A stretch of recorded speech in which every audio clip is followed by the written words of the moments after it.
And a little while later, he sent the Spirit, and just as the Father rushed down the road and embraced and kissed the prodigal son, so on the day of Pentecost there was the sound of a mighty rushing, and the Holy Spirit came down, and the disciples were kissed from heaven again and again. And the effect in that was to melt their cold hearts.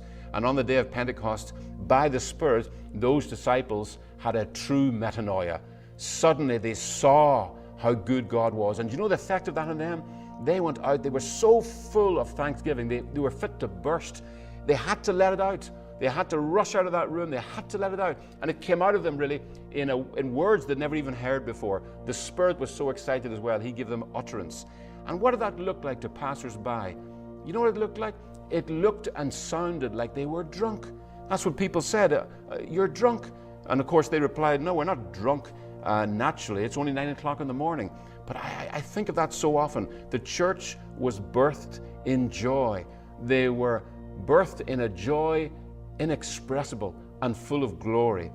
And all we do when we water down the gospel of God's grace is we leave men thirsty enough to go looking elsewhere for a drink.